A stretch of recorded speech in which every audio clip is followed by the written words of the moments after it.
Test, test, test.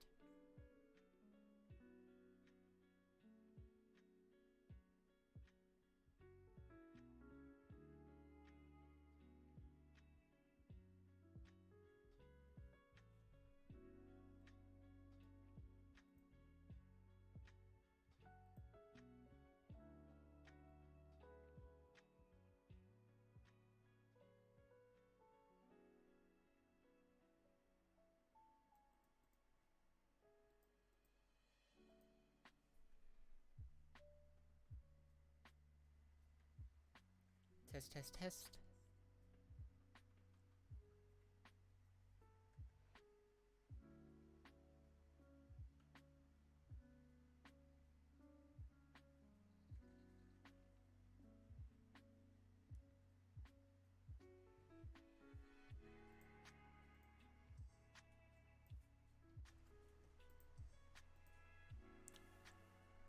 One more time. Test, test, test.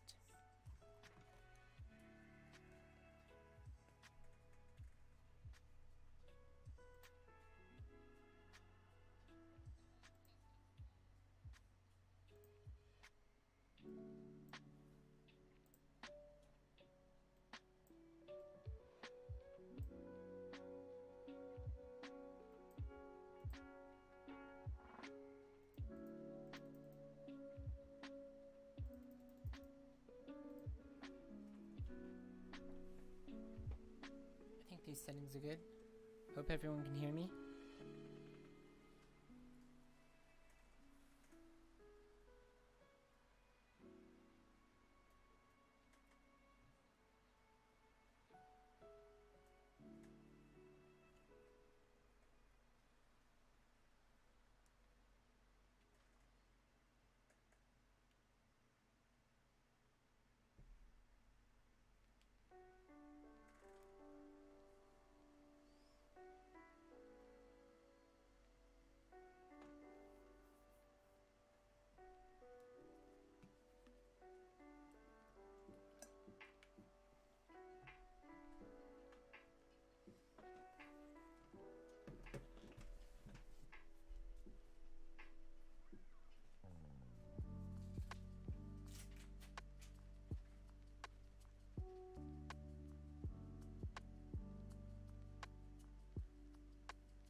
Alright.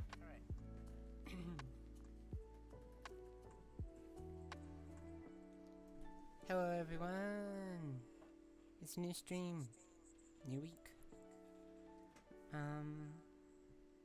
Today we're going to be playing Minecraft. Not survival Minecraft. No, I wanted to show off some of the builds that I've made in Minecraft.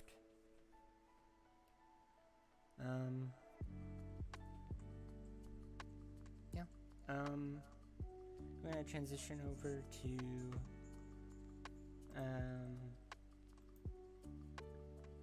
a single player world where I'm gonna show you a build that I've been working on. I'm pretty proud of it. And I wanted to share it with you.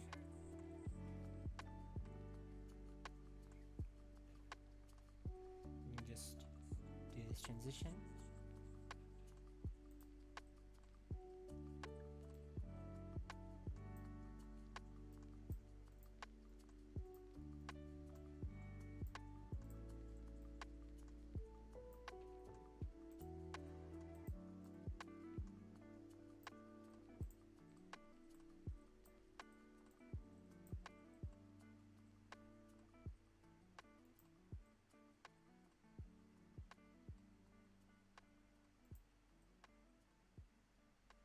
There we go.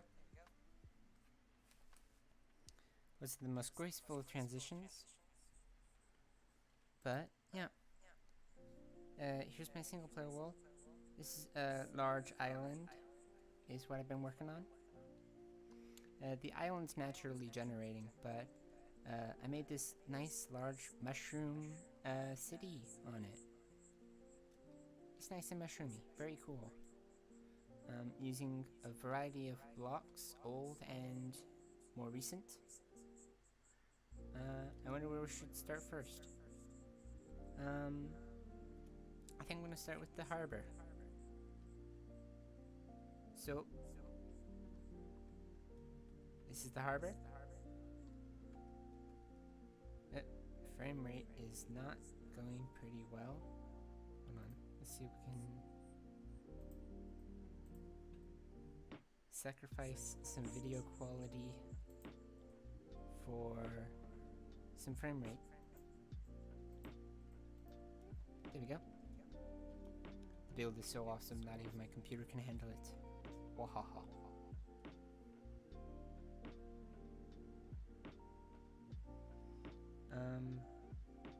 Yeah, so this is the harbor. With this replica of a naturally generating pirate ship in Minecraft, made out of birch, with a nice little mushroom front of the ship. Has some shroom-like cargo, and you even go down into the bottom of the ship, where there's a sort of more storage and crew cabins.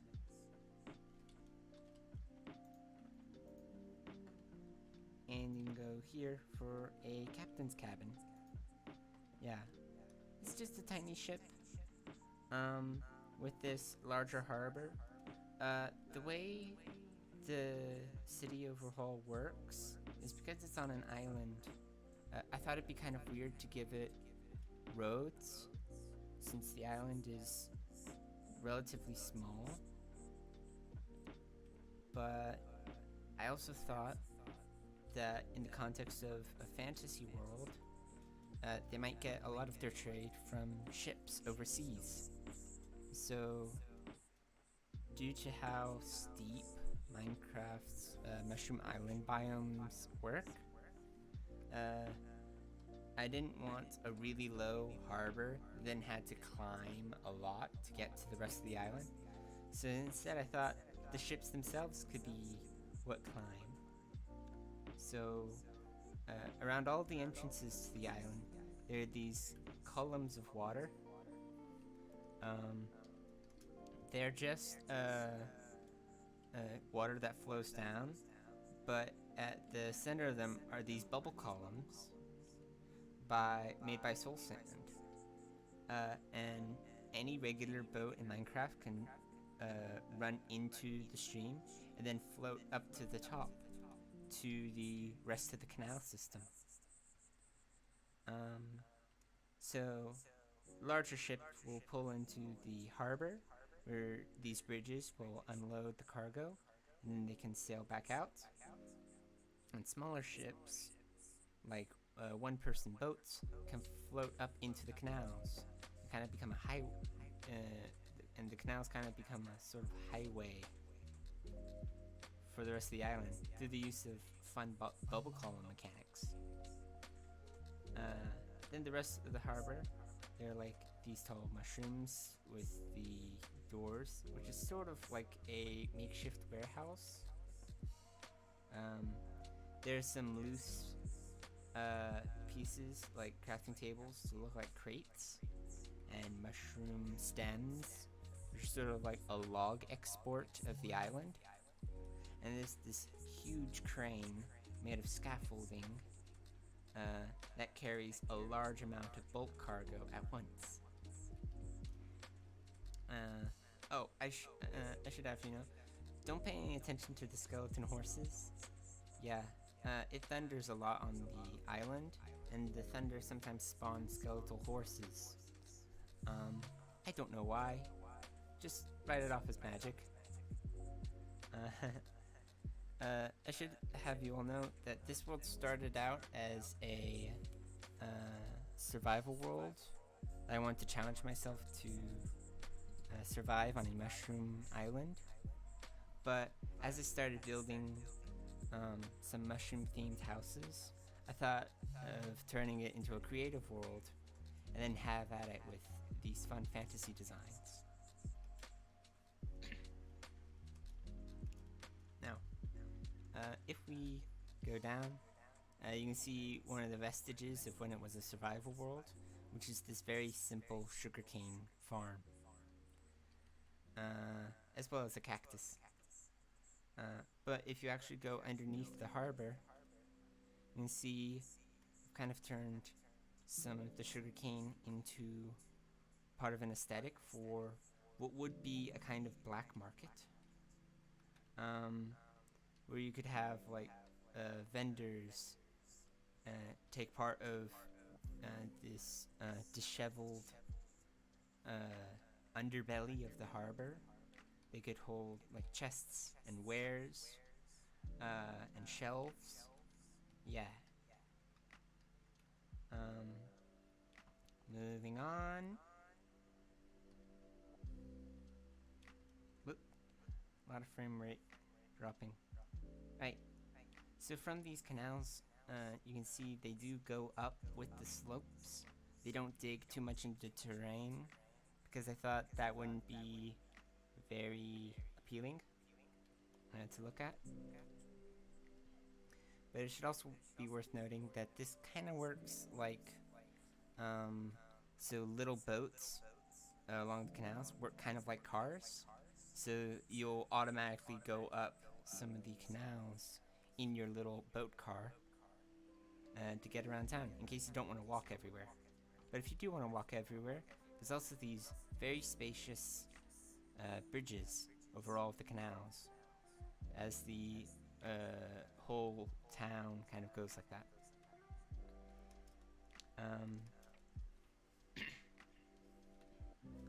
So this structure over here kind of works like a defensive turret. So in the case the island is attacked by the most vulnerable opening, the harbor, say pirates are attacking to come and steal loot, there is this turret over here where proud mushroom soldiers can take up arms with crossbows and bows in the turrets and shoot from cover at the attacking pirates. But the proud people of this island nation aren't much for fighting, and so the turrets are a little out of use and not well taken care of, which is why it seems kind of run down and weathered.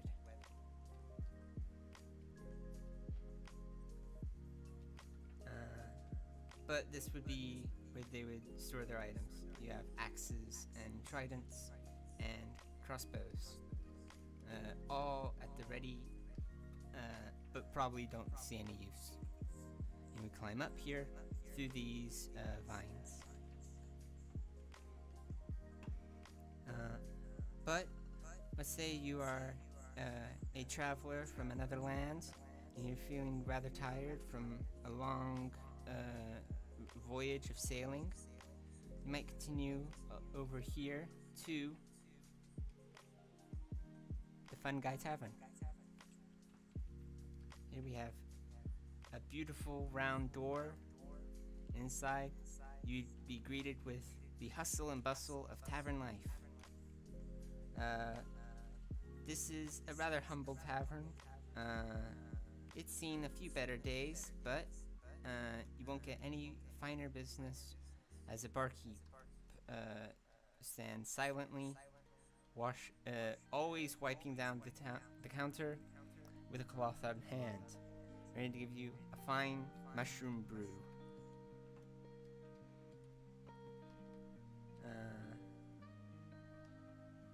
If we go downstairs, we can see there are restrooms, or rest shrooms,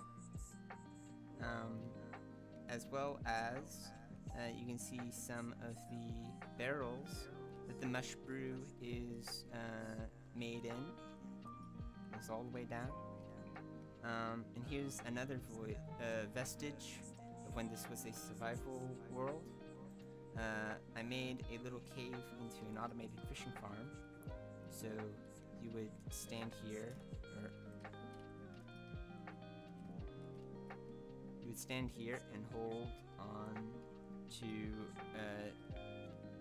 the right mouse button with a fishing rod, and eventually you would just gather up a lot of fish and other items.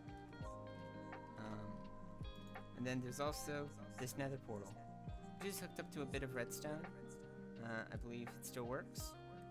If I hit this button, the water gets sucked up and the nether portal turns on. And if you press the button again, the water deactivates the portal. Imagine in a... Oh, and you can also close these fence gates, so that if you leave the portal on, no unwanted guests can wander out of the portal.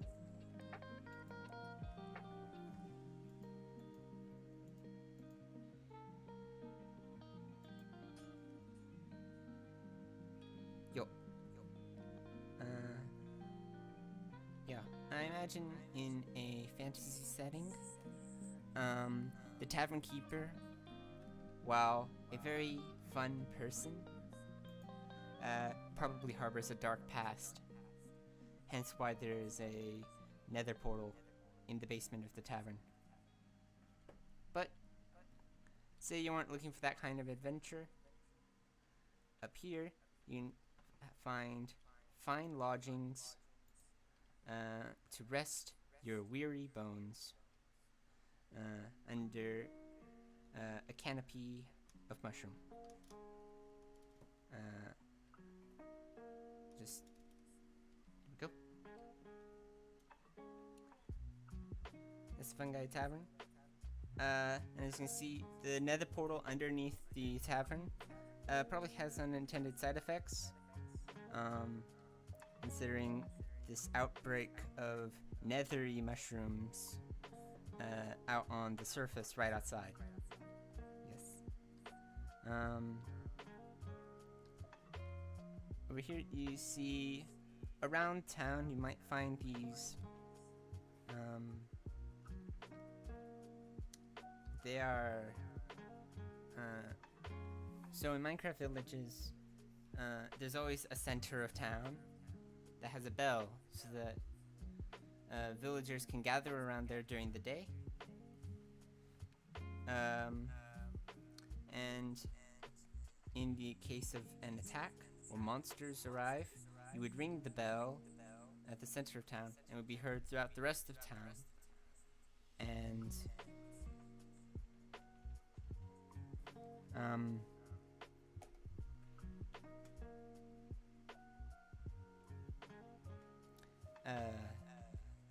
sorry, I lost my train of thought.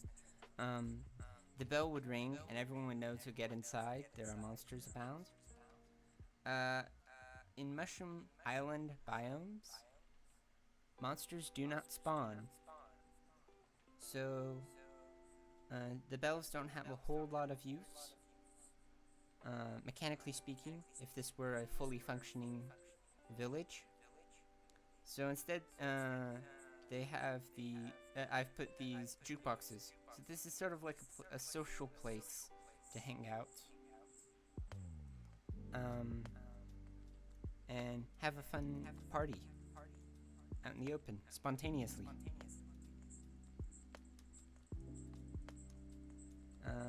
Moving on along, you couldn't possibly have not noticed the giant mushroom in the center of the island.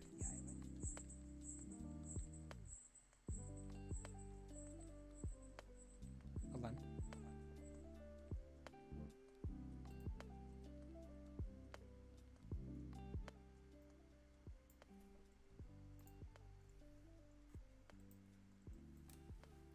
Just turn down the volume of the lo-fi hip-hop a little bit. But no, this is the center mushroom of town. This would be the cultural icon of the island. You move up these great elaborate steps. Up to the elder mushroom. Look up at all of its splendor. And down at its infinite roots. And you can even enter it. You can climb all the way inside.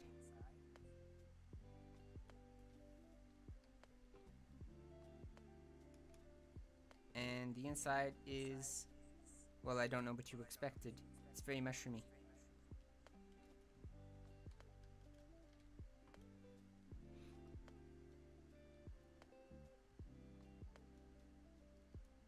The elder mushroom is a great symbol of pride at the innovative, techno-organic marvels of the mushroom people.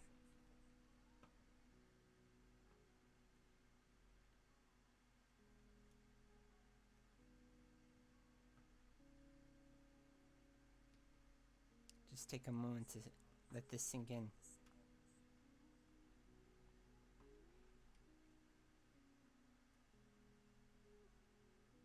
It's quite splendid at night, as it is in the day. If we move on over to here, we can find the first residential district. This is the high town, like an upper class residential district.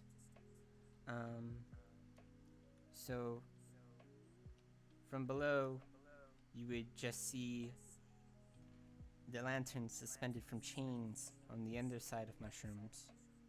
But you can also climb up these elaborate stairs to get at some of these luxury condos in the sky.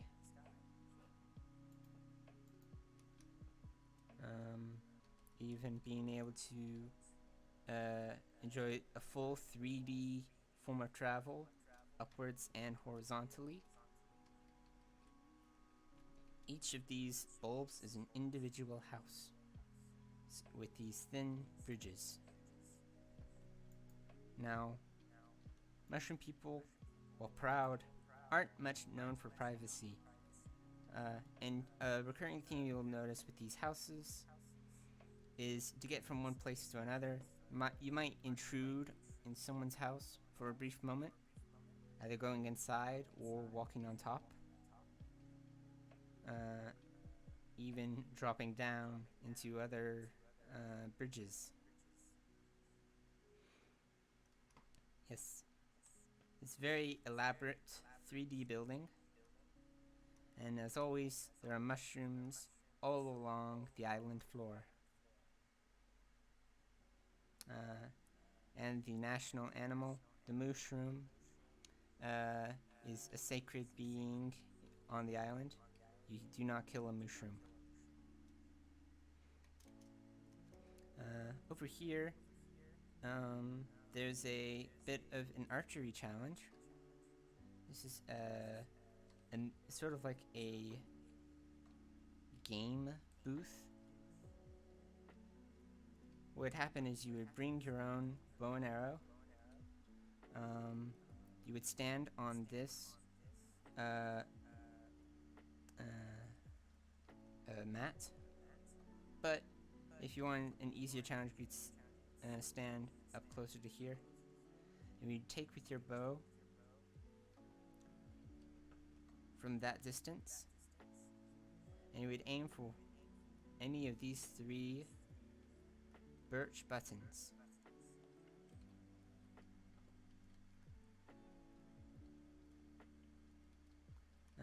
I don't have a bow on me right now. I am just a tour guide for the moment.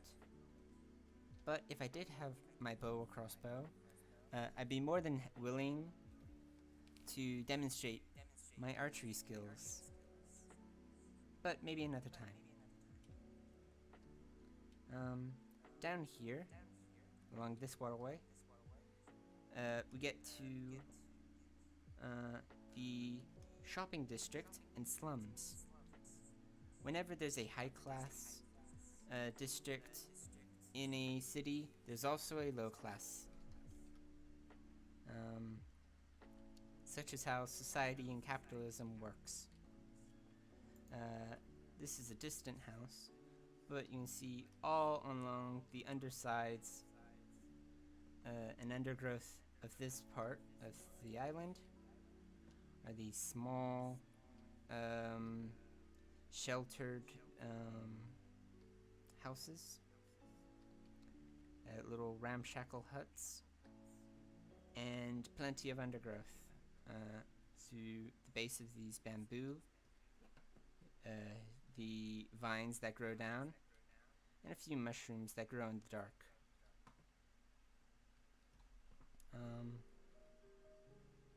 And if you continue down this path, you get to the mine. Hold on. Game's lagging, I'm trying to fly. There we go. So, the societal gap in wages for the island, well, there is a distinct split with the slums and the upper class Mushroom Heights. It isn't so much that if you live in the slums you're in utmost poverty. No, this is just the cheapest part of the island because the lighting isn't very good. But it's also very convenient to the rest of the shopping district.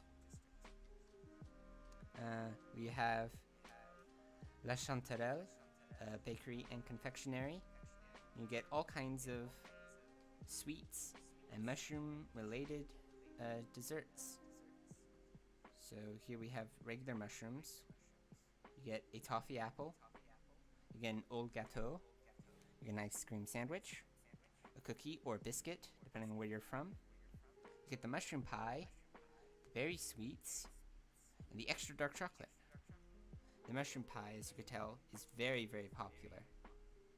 But you can also get a mushroom baguette. You get a chocolate bar, and a mushroom sundae. The person who runs La Chanterelle would stand behind here to take your orders if they were here.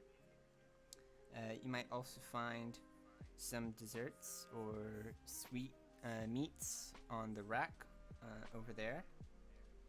And down here is the actual bakery where they make the sweets.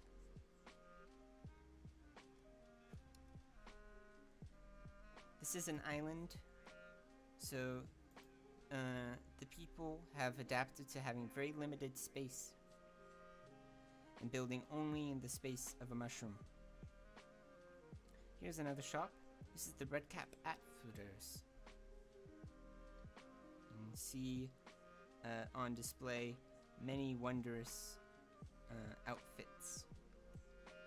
Some enchanted, some practical, and most purely fashionable. So, up here, you have the red cap. If we close the door, you'll be able to see. This is a model of what one of the clerks would look like. This is the standard red cap outfit.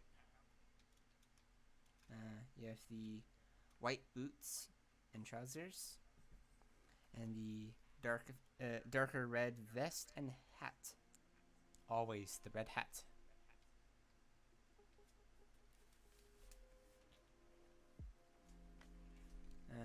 Moving along here, the Red Cap is one of the most successful businesses of the island. As you can tell, their shop extends to 2 mushrooms. So the first mushroom was the actual shop where you would buy the outfits, and here is the storage. You can see There are trendy ripped jeans. There are pink Chanel, white trilby, ruby slippers. There's gaudy golden suits, designer diamond dressing suits, shining iron. There are blue suede shoes, jailhouse rock trousers, Vegas white suit, and rock and roll wig. This is a very popular suit combo for a particular kind of music impersonator. You have very elaborate and elegant black men's suits. You have a turtle shell, nature themed t-shirt, khaki shorts, leather brogues. Just the number of options at your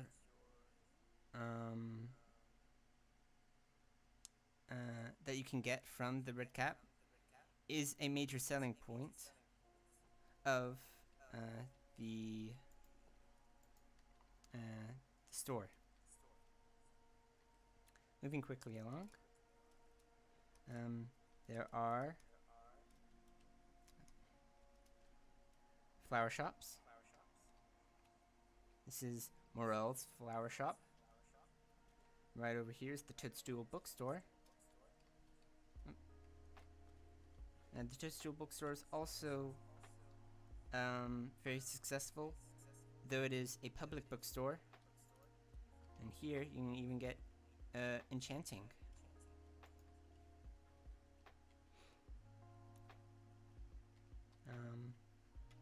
Up here there is Mushik Vinyl. This is a music store, and you can get records.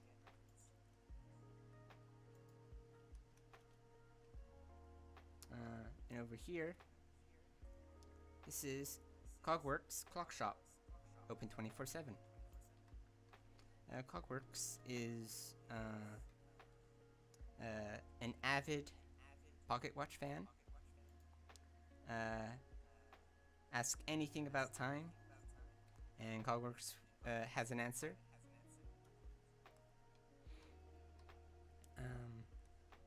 Oh yeah, I didn't actually show you the mine. Let's move along there laggily.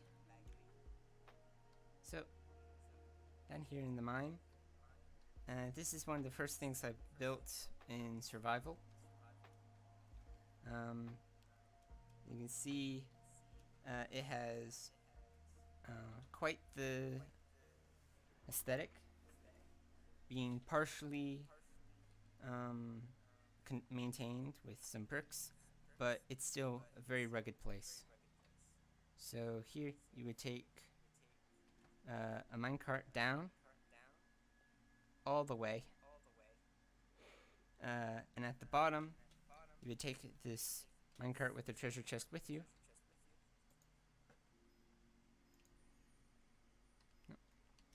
No. Oh, I went the wrong way.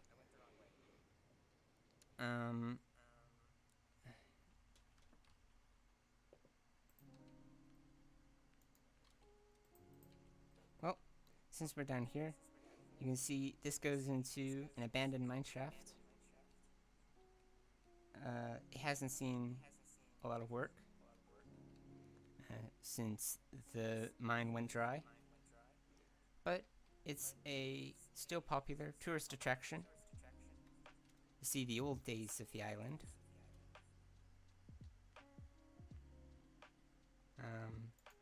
And we can go back up like so.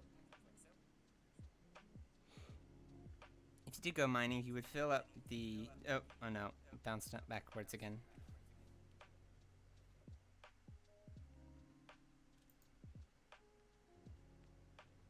Try this again.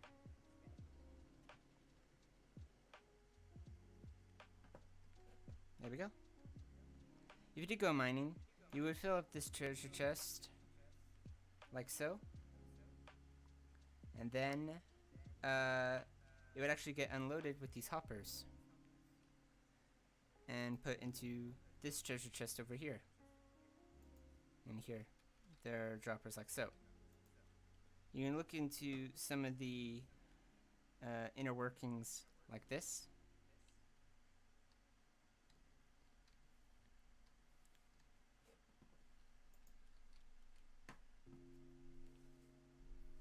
It's very convenient.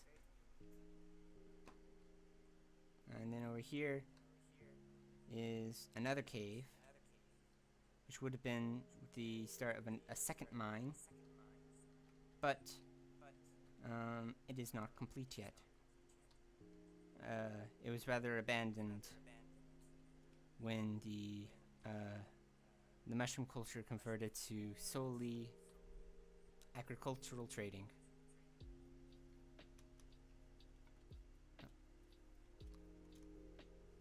There we go. So,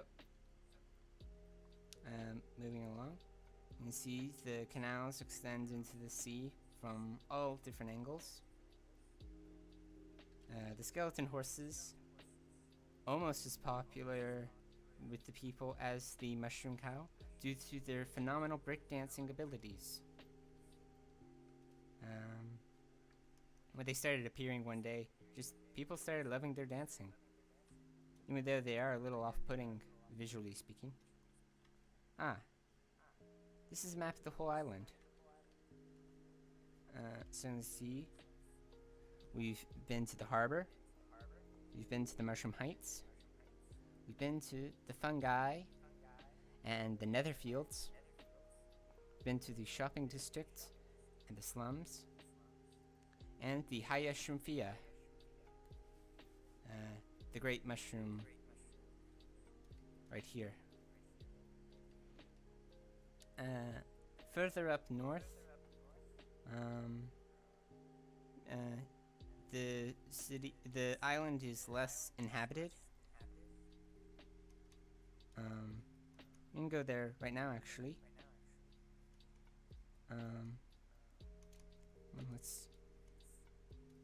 Let me fly. It's like it lags at the worst moments.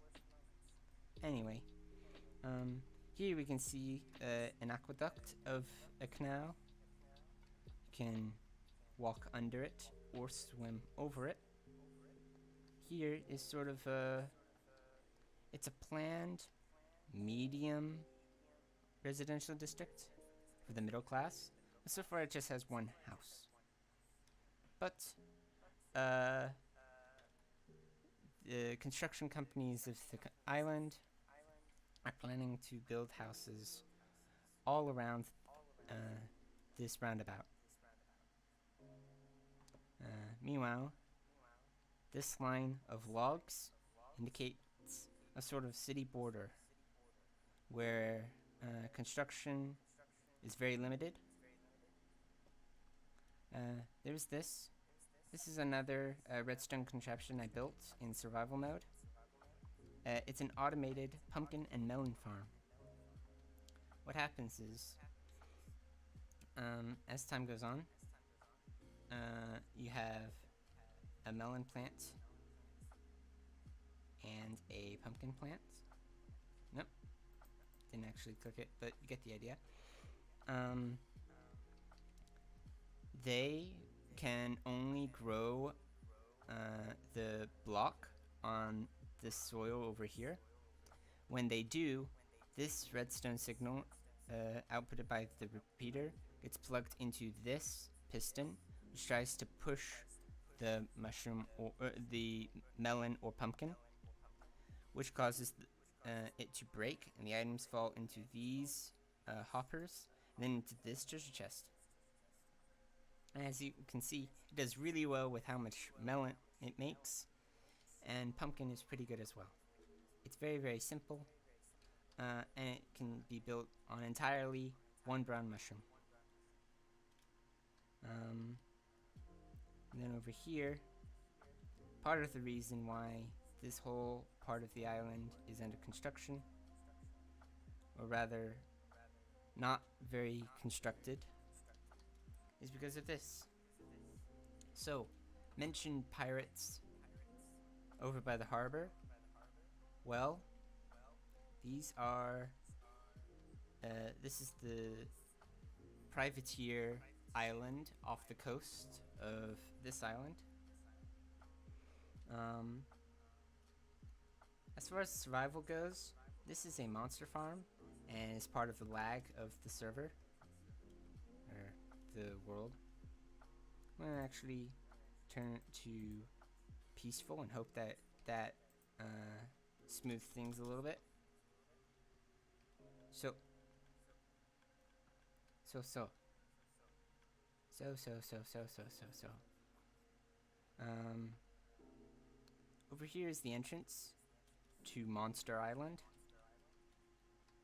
You can see it's a very inefficient farm. There's a constant redstone circuit that goes around Monster Island, which activates dispensers that create water buckets, that unload water buckets. So monsters that spawn in the dark would appear on these mossy cobblestone platforms, and then when the water comes around, it washes them off into this large pit. And at the bottom of the pit is a lot of fire. Yes. So, going down this ladder, if we can.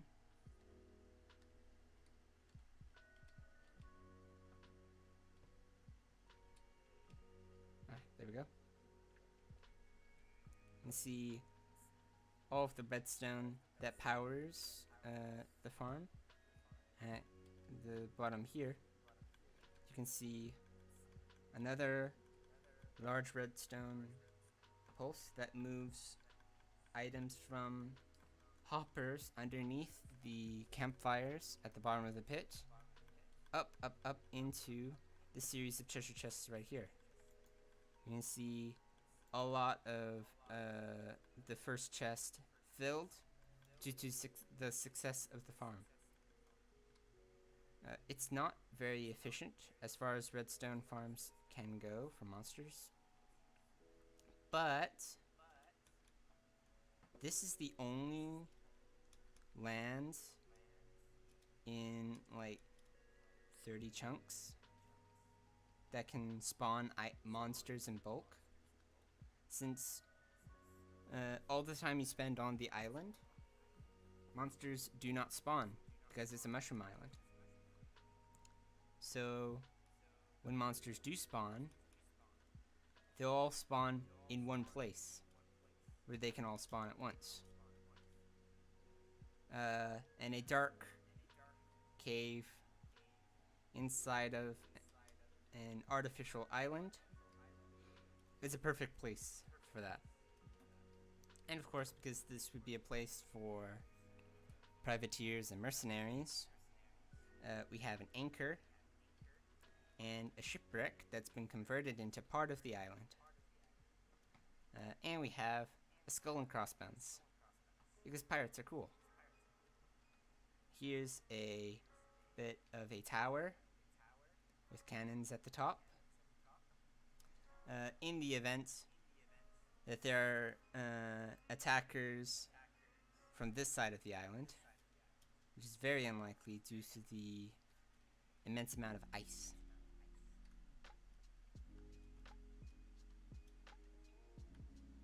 Get that out of the way. Oh. I've got to tell you. This is the Bamboo District. Sort of like a park. You can ride in your boat down these canals, take in the majesty of these warped vines and bamboo stalks. Even into this cave. Now, you can enjoy the wonders of nature before going up the very tall canal to the main highway again. Now, there's one more part of this build that I want to share with you. If you go this way from the harbor, from this bridge, you go past this gate, here into Old Mushroom Town. Now, in the lore of the island, this was the first point of making homes on the island before the rest of the island started to industrialize. And what this is a fully functioning, well, I say fully functioning, you can see all the villagers in this pen right here. This is a technically functioning Minecraft village. So if we open up the gates like that, so that villagers can wander around.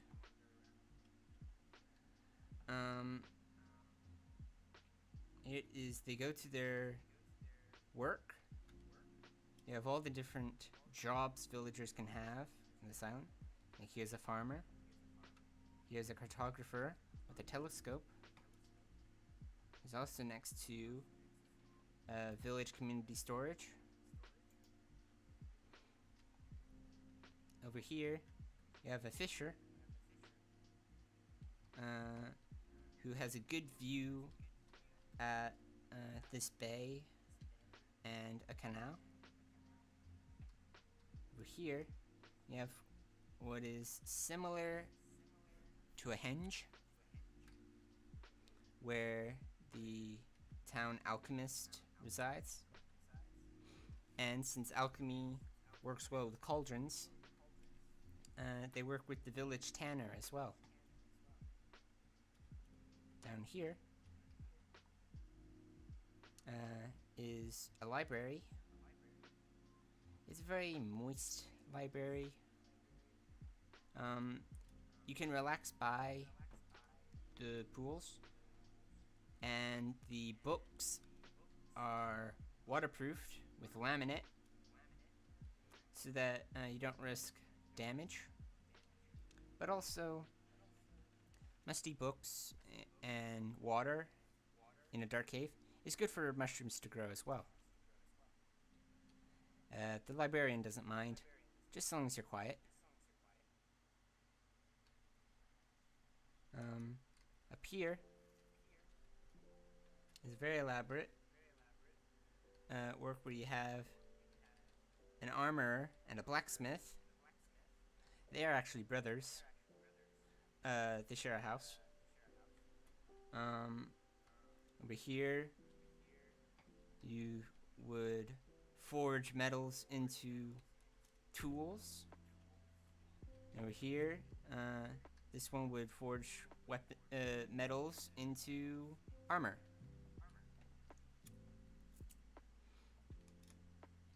And here we just have some simple houses. And this is the stonemason, though doesn't work so much with stone and more clay. I can see all the different bricks and pots that the stonemason has worked on. And here, right next to this towering apartment-like place, this was where the stables were, where the skeleton horses could drink and walk around. And here is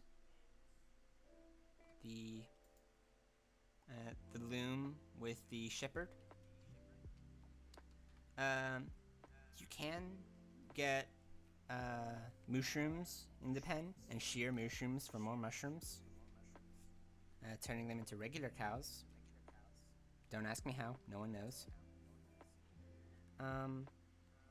But the skeleton horses, with their mostly because they wandered in before I could pull any mushrooms into the pen, and I just kind of went with it.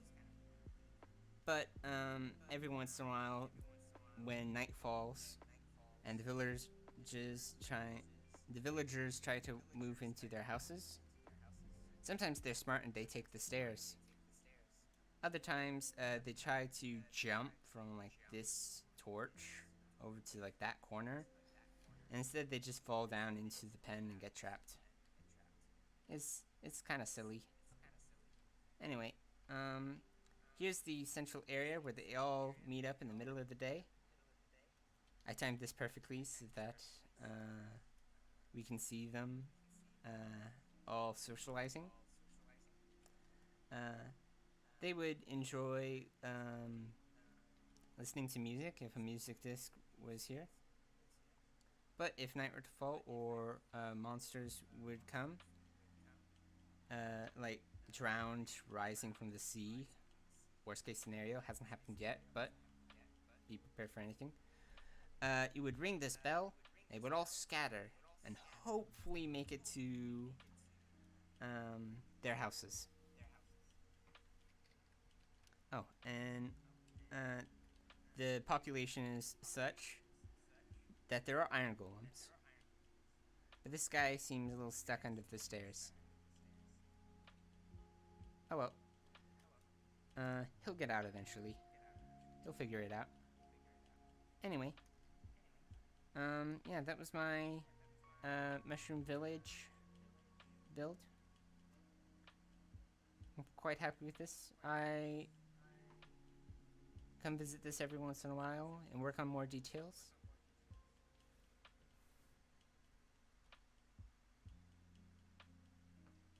Yeah. This is one of the largest scale builds I've ever worked on.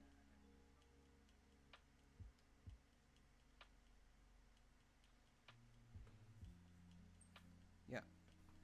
Now, I'm actually going to take a moment. We're going to transition to another world. This one's in a server. The Hypixel server. So, for those who don't know, either they aren't familiar with the Hypixel server, or just bother with the mini games and don't know about a few other things, the Hypixel server has player housing. They can build whatever they want within a particular space.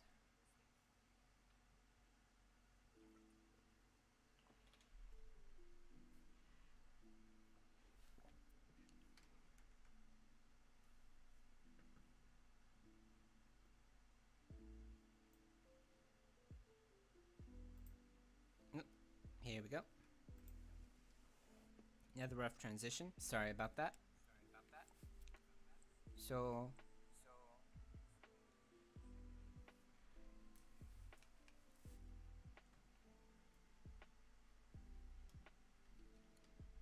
if we go to my houses and show you the city of Mistcliff. This, whereas the other city was mushroom themed, this one is steampunk themed. Yeah. So here we have the carpenter. And over here, you can see the gates of the city.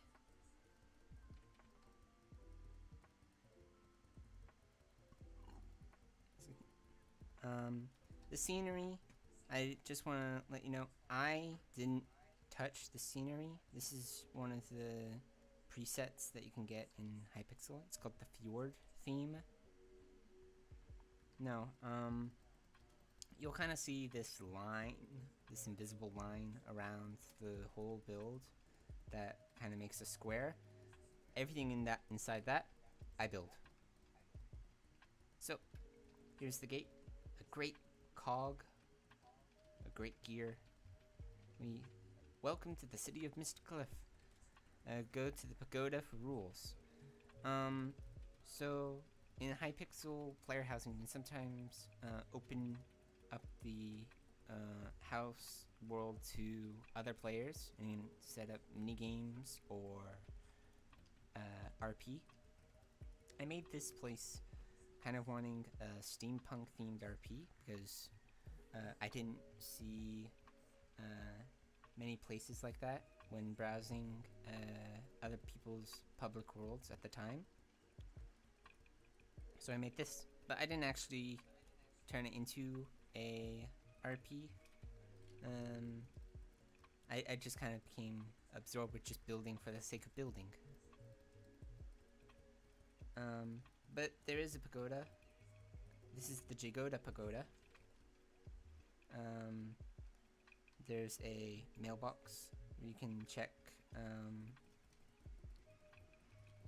or I can check my mail. And people who visit can leave their thoughts and opinions of my place there, and I can read on them. The Jagoda Pagoda has different rules and information for when this would be an RP. But it's also just a nice building in general, and the name I think is rather clever. But you go to the center of town, and here, this is the Fountain of Innovation.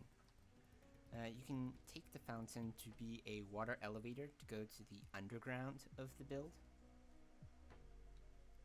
But you can also just sit around another gear plaza where you can get to all the other buildings of the place. Now, the first place I built in this world is this, the AFK Clock Tower. So, in Hypixel, because it's an online server, you can get kicked for inactivity. If you were wanting to hang out in this world, but you were waiting for someone, you could sit or stand over here. The water would push you into the stair, or into the fence, which pushes you up a little bit, causes you to fall back down, and you get this kind of glitch where you hop in place. I'm not touching the keyboard right now. I'm just hopping because of the water in the fence. And this is a way that you can sit here, and because you're constantly moving, the game thinks you're active and thus won't kick you for inactivity. Then the dried bush on top of the fence gate is part of a glitch that someone told me. It only works on the Hypixel server, and I forget how you recreate it. It's been a while since I've done it. But it kind of works. I think it's you place the dried bush on top of, say, a dirt block. Then you quickly delete the dirt block and replace it with a fence gate, and then voila, you get this, which is a neat appearance. And I think you see it a few other places in this build. There's these water pools for AFK all over, so multiple people could join and all be AFK together. And then there's the spiral staircase, take you all the way up to the inside of the clock tower, like so, where I have the stone fence and a bunch of hoppers to try and imitate the machinery and clockwork inside. Gears are starting to turn. Yeah, I have kind of silly roleplay prompts. So you go to wherever you want in this build, and you could come up with some kind of story as to why you're there, what you could do there. I try to keep all of this in mind as I made locations in the city. Here's the clock tower. It's always 3 o'clock. always 3 o'clock, even though the sky says it's high noon. And you see all the clock faces, so you're able to see it even at the bottom. And see, yes, it's 3 o'clock. Even if you go up to here, to the airship, it's 3 o'clock. Go up to the roof of the hospital, it's 3 o'clock. And it's always incorrect, because it's actually noon.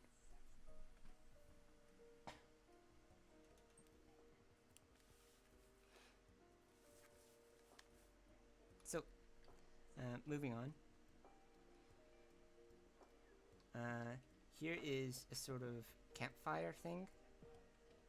I didn't really know what else to do with this amount of space, so I decided to turn it into another meta game knowledge. So if I were to light this log on fire, the log would burn, but it wouldn't be destroyed. But it would also be an indicator to anyone who's kind of sitting in the server and walking around to know, the fire is on, you should try and be in character. Whatever character you were playing as, try and stay in character, because other people should keep that in mind too. But the fire is not on, we're just touring while the house is in private. Over here we have the Steel Flame Factory, formerly the Steel Steam Factory. This is sort of like an industrial area where you would take a particular kind of ore and melt it down into useful things. So over here we have these sort of energy cores with furnaces as you're melting down this netherrack and glowstone.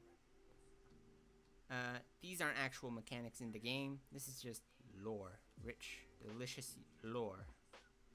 Up here we have a conveyor belt. It's taking these raw sort of nuggets of glowstone and gold.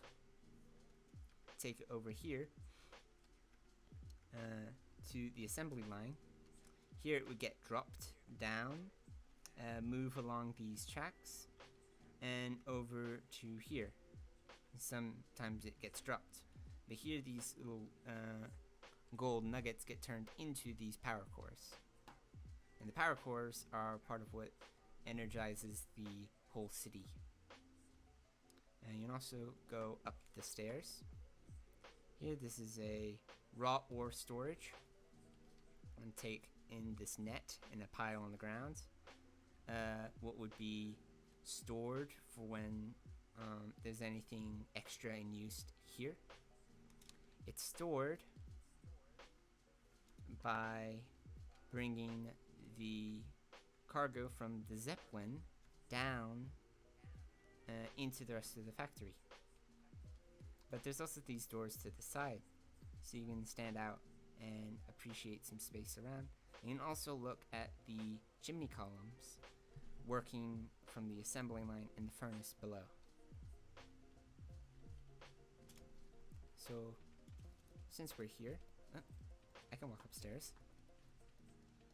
Here's the Zeppelin. Now, the Zeppelin is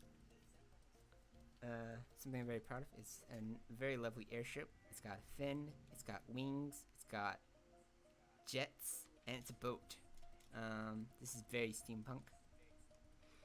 This is originally designed as a cargo Zeppelin.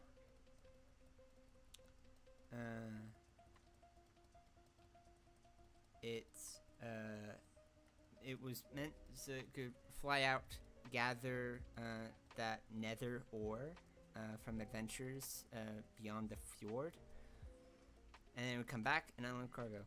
When it's not functioning as a cargo vessel, it is the Zeppelin Arena.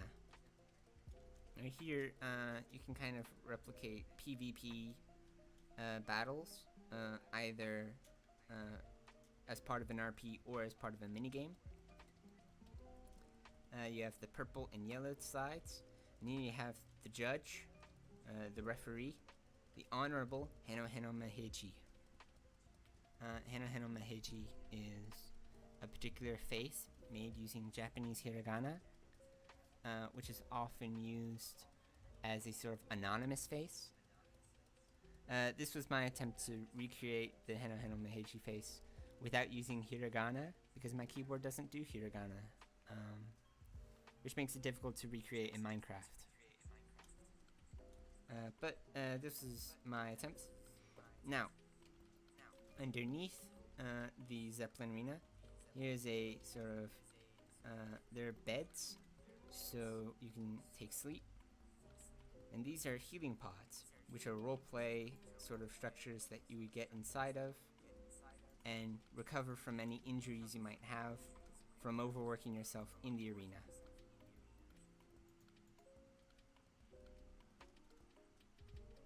Now, going back down, opposite of the factory and next to the pagoda, we have a general store. Here there are books, shelves, there's a fun melon for like a chandelier. It doesn't actually emit light though. And there's also these treasure chests which represent different items. And a piggy bank which represents a sort of cash register. The general storekeeper will stay here, take your orders, get you what you need from above, and then any keepings get stored back down here. So that kind of works like a bank as well. Back here, you have a garbage dumpster. It's like this is supposed to be a fairly industrial place, and nothing's more industrial than having dumpsters in back alleys. And I really tried to, as much as I wanted to pack this area with as many structures as I could, I wanted enough open space so you can appreciate the buildings themselves, so they don't all seem like they merge together. And so you have a lot of these back alleys, which I thought also made for great opportunities for if you wanted to do some kind of shady, villainous role play. And of course, where there are back alleys, you have dumpsters like this, even if it's not particularly shady. Up here, if you didn't want to do roleplay with a full dirigible, here is a smaller hot air balloon that you can get to around here and be like so.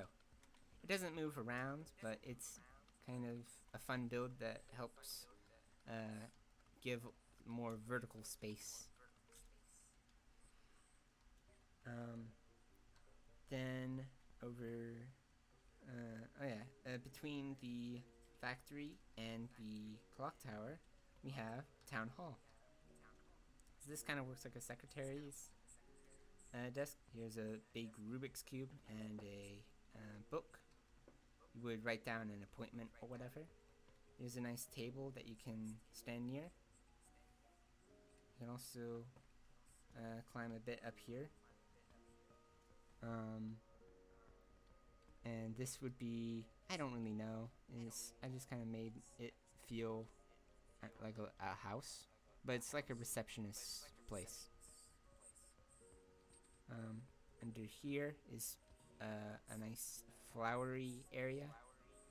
That also works for if you want some kind of indefinite like cubby hole to pretend in. And you can go back up here. This is the actual town hall office. Be here. The mayor of Mistcliff would stand here, and you would stand over here. And then the rest of this room would be filled with lore for the RP. So whatever kind of rules you want people to have, like, are there superpowers, are there gadgets, what are technological things. They would go on signs in the walls of that room. But haven't really done an RP here, so the signs are more temporary. Moving along, there was the town hall. This is the AFK tower. Now, here's the hospital. Word of warning, this is steampunk RP, and medicine in steampunk era wasn't very good. Now I do have futuristic power cores running off of netherworld energy, but you'll just see, here's the directory, here's a bathroom with a sink, this is a toilet, there is internal plumbing, and this is the ER. You'd be rushed into this room if you had an emergency, and the receptionist could run over here and help along. This would be a round here. It's like, so you'd be put on the bed and taken care of. And the way you'd be taken care of is with a jar of nice, helpful leeches. You're gonna suck all of the blood that is being contaminated out of you, and afterwards you'll be better. Because that's how Victorian medicine worked. Definitely. I took history. Up here are more regular rooms, again with jars of nice, helpful leeches. But they are up the ladder, so it's a little more difficult to get to them. You're more likely to need an appointment. The emergency room is on the ground floor, so it is easily accessible. Then, moving up, we have the roof access, which has connections to these wires to the rest of the buildings, where you can hang lanterns off of them, like these glowstone and sea lanterns. But it also works as an excuse for like a power line. If you want some kind of like superhero thing where you want a rooftop chase, you might want a thief to run along these power lines, these wires made out of iron bars, because I didn't have anything else that felt like a thin wire. Anyway, this is the school, Mistcliff Academy. Now, school RPs were very, very popular in the Hypixel server when I started building this. So I felt like there needed to be a school, and schools take up a lot of space, so it has this whole corner to itself. And right next to it is the Hotel Mistwalker.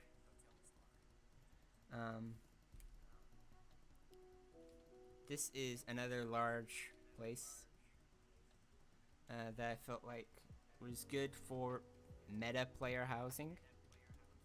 Like, if there are any frequent role players to the server, if I trusted them enough and respected their role play, like I thought it was good enough, I feel like I could give them their own room that they could decorate as they want. There are 2 rooms at every level. There are about like 8 levels. No. So you have floors 1 through 6. And there are 2 underground floors. And yes, like you have directories over on either side, and this kind of works so that you could get a city feel of a lot of people living in one place. But even if there are only a few role players, they can just take up a hotel room and say this is their house, even if it's only temporary. Anyway, um, the hotel's underground access also goes to the underground of the city. I'm saving that surprise for last. But now let's look at the academy. So here, because space is precious, this would be like an attendance desk. You write in people who came to school that day. There's shelves for books, lots of shelves for books, because this is also the school library. There's plenty of places that you could sit. I had in Hypixel there's these furniture that you can get, and I had these dining chairs to represent seating. They're made using armor stands. I think. Oh, sorry. I think the armor stands despawned at some point when the world loaded.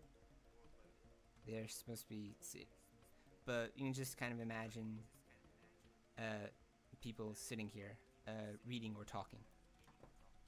And there's all kinds of different levels that you could interact with. Now going, we'll start with below.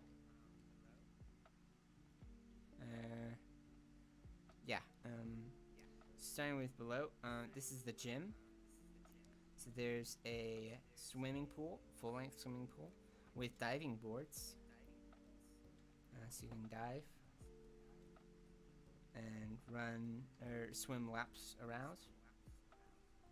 Here there are dumbbells. Oh.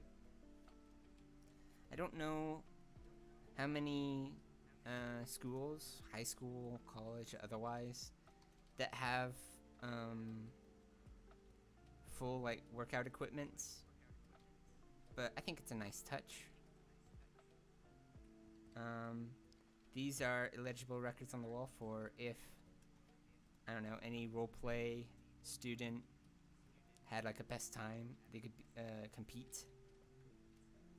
Doesn't really mean much, but here's a shower area.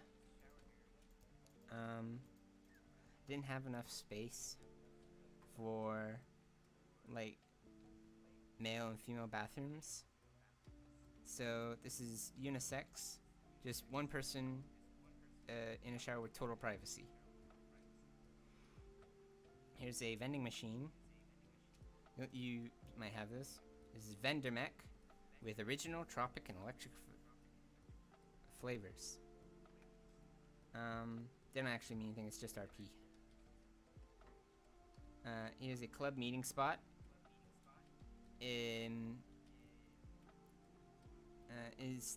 This was supposed to have bench seating as well, but it's despawned. This kind of works with if you wanted to have a sort of club spot in a school RP, because there's always those. Any club could just have this spot for when they wanted to do their things, and then if another club showed up, they could rotate. Here are lockers. These are just vacant lockers. They just open the doors, and there are shelves, but nothing actually stores there. Moving on.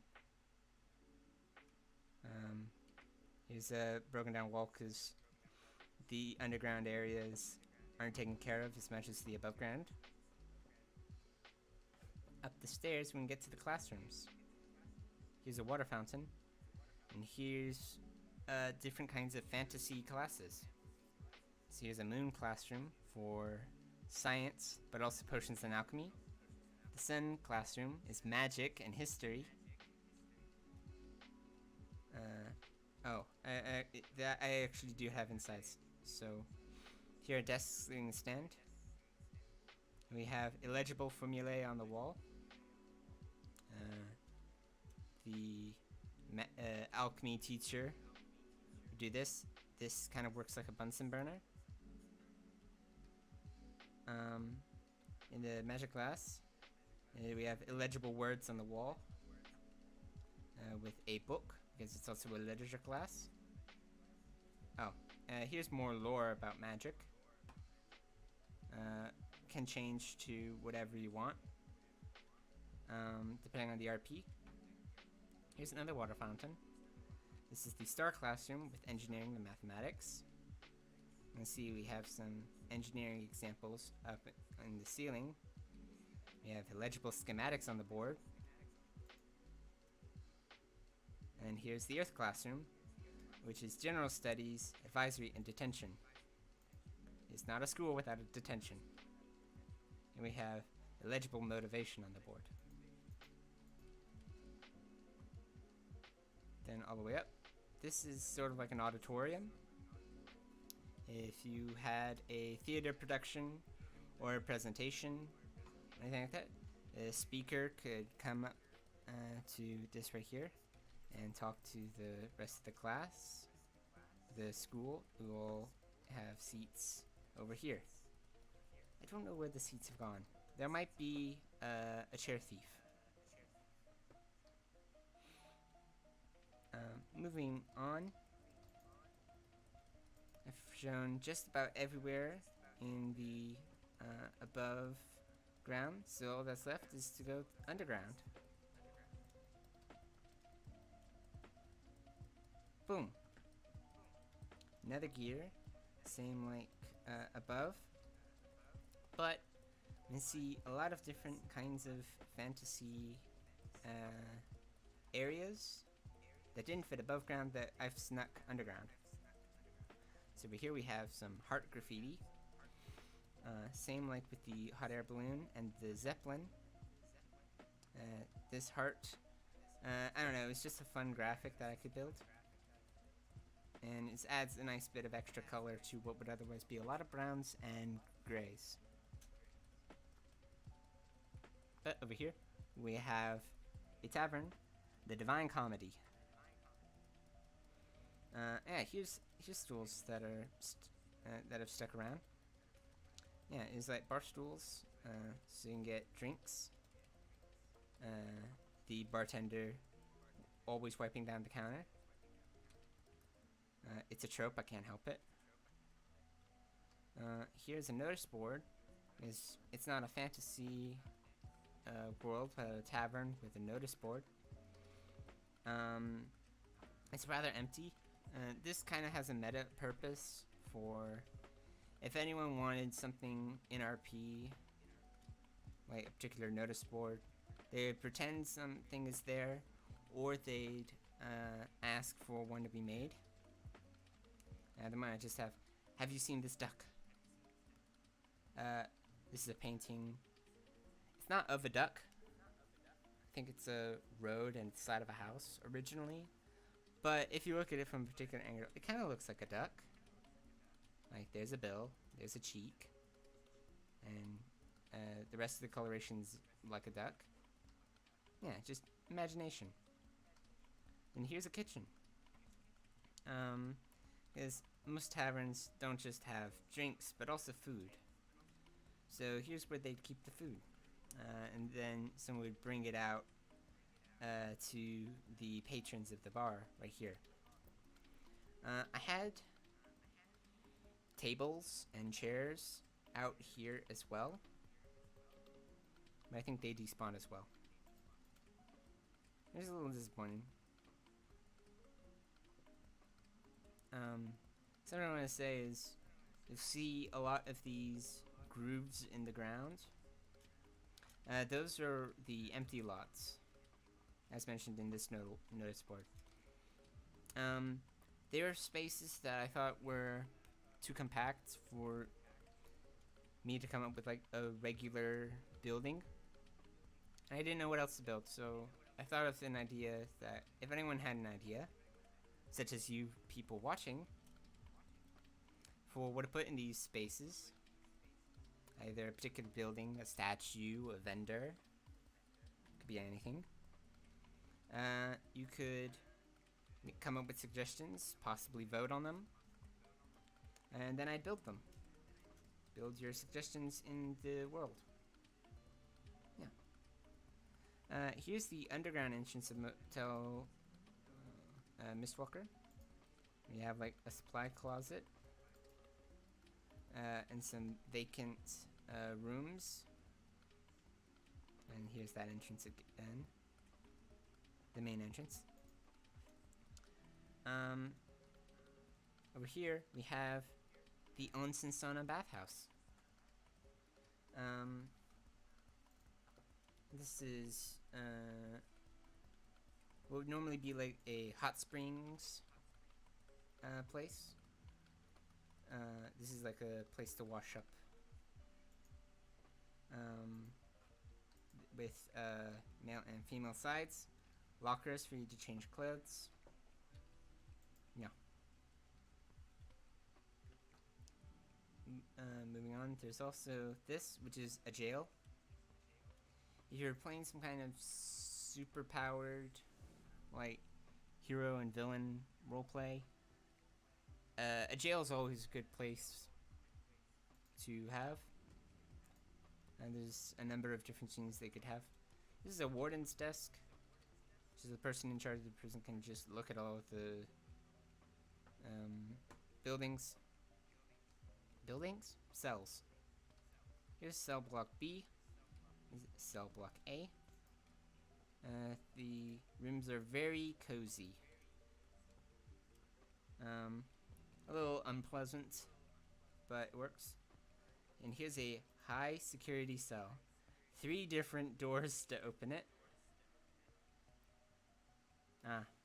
See, this is Derek. Derek broke the rules of the RP. Don't be like Derek. It's a little sad, but them's the breaks. You don't follow the rules, you go to jail. Here's another high security cell. This one is a little more barren and doesn't have a Derek. And it's been quite that much worse than Derek to get a cell like that. But you can see everyone who's been here has been pretty good. There's just cobwebs in the prison, and it's all very empty except for Derek. Good behavior is rewarded. Don't break the rules and you'll have a nice time. Right, this is ye olde donut shop. Since this is right next to a prison, and prisons are connected to cops, and cops like donuts, this is prime real estate for a donut vendor. At least I thought so. Yeah.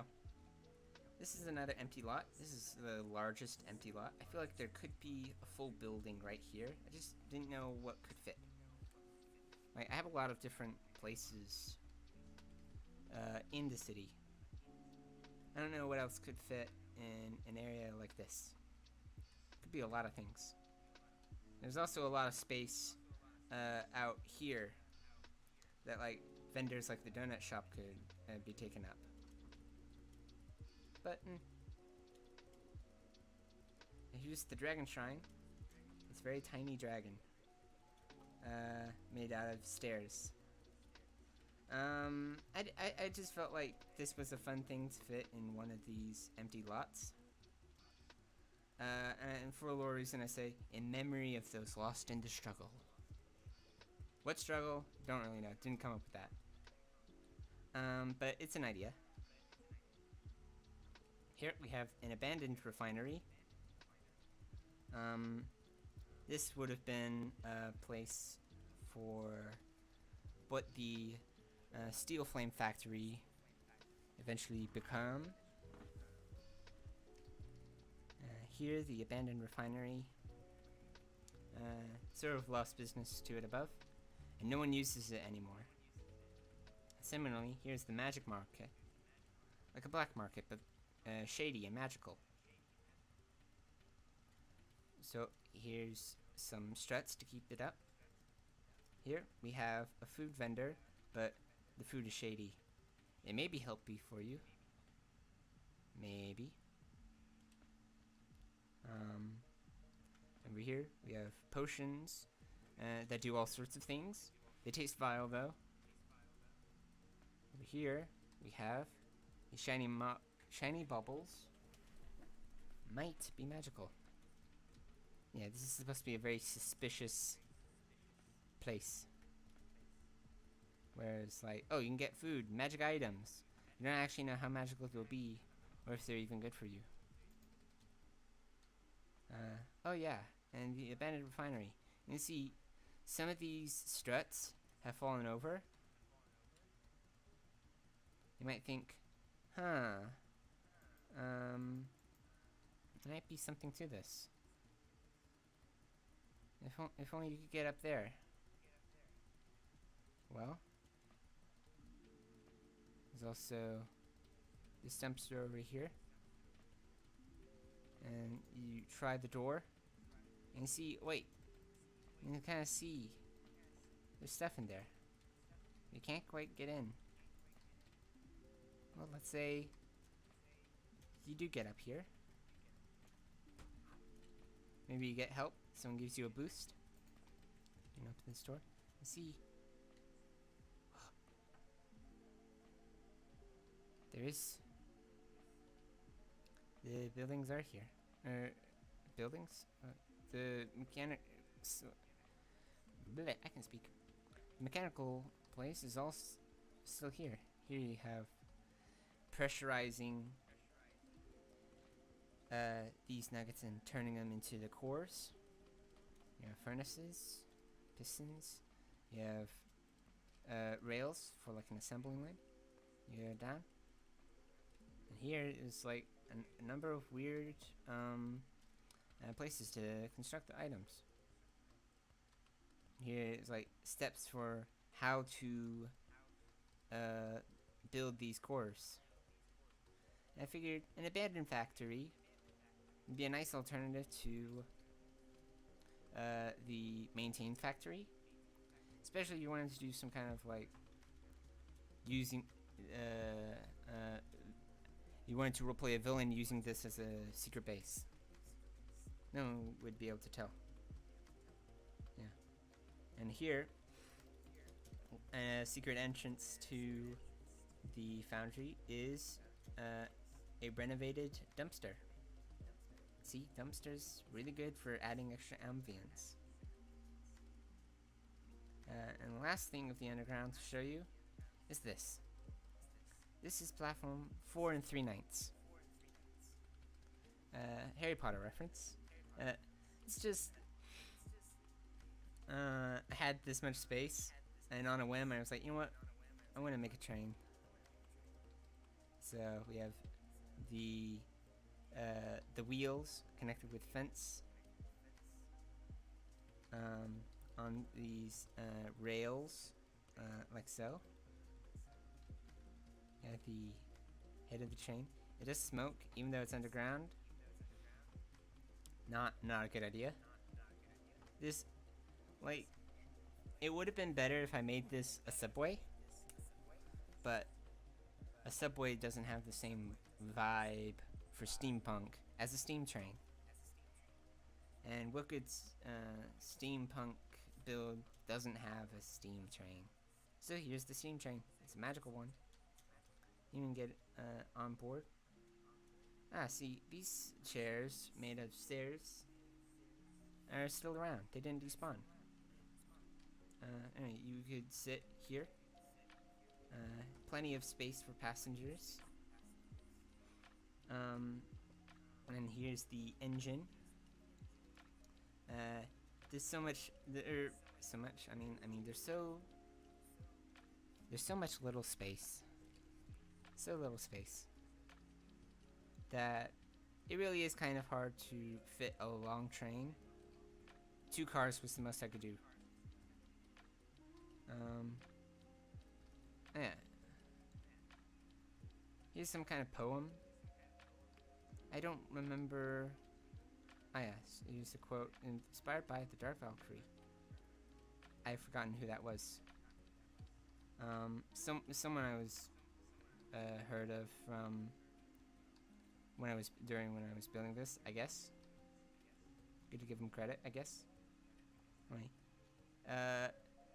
Now, just so that there's another entrance, you have the Fountain of Innovation, you have the hotel, and just so that there's another entrance to and from the underground, I have this teleporter. Segment will teleport you to the shop TP. And look at that. It's the dumpster behind the shop. Yes. You can step on it again to go back to the train. Awesome. So, yeah. That's been this build. And of course, Hypixel's Fjord map. There's a lot of other places you can go to. Like a tent out here.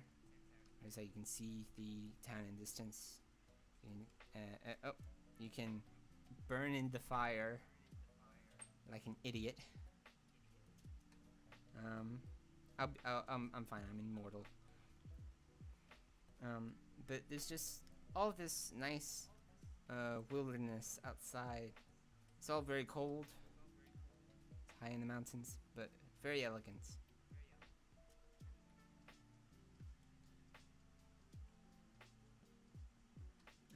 Oh, and just because I can, I'm gonna see. I can change the theme to go to air, so you guys can see what the build looks like without the rest of the ambience. And it looks like this. You can't see the underground. This is all boxed in. You see little gaps. Like here's that vending machine in the gym.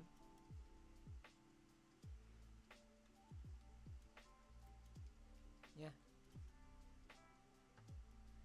This took me a while to build, but I'm very satisfied with how it is.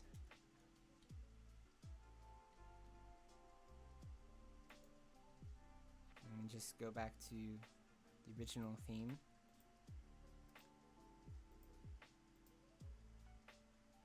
Fjord.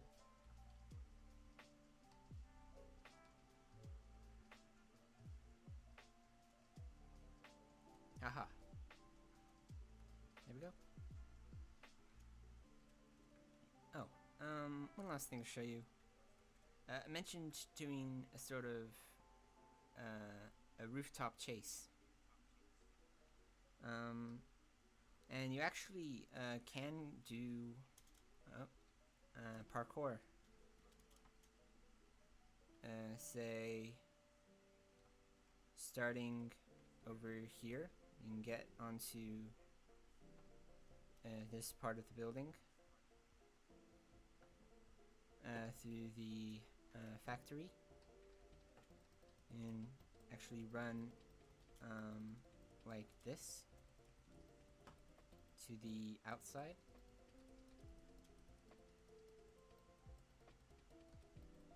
Like that. Now I can get to these wires over here.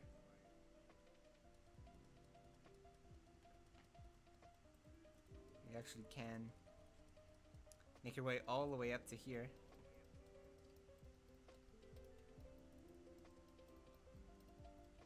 Make your way carefully down this. Yep. Messed up there.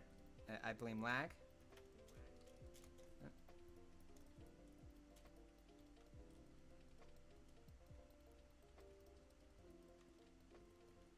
And you make your way up here on top of the school. Fun fact, in the lore of the area, the roof of the school was going to be a Zeppelin landing pad. But instead, just inflated to be Zeppelin-like as well. Then here, you see very conveniently placed ladder to help you climb up onto here. Now you're on top of the hotel. And you can run down this wire over here, get to the pagoda.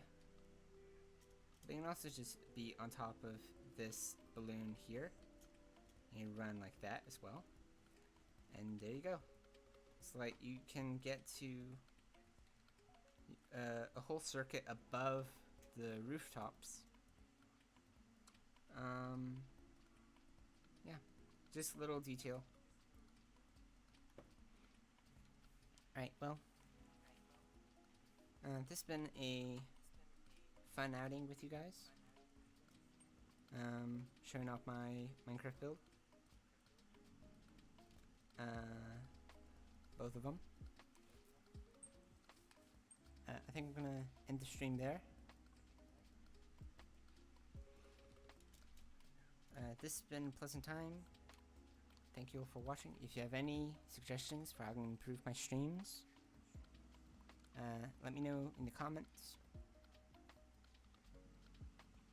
If you want to see more videos, feel free to like and subscribe. You don't have to though. And yeah, I'll see you all next time. Should be Wednesday.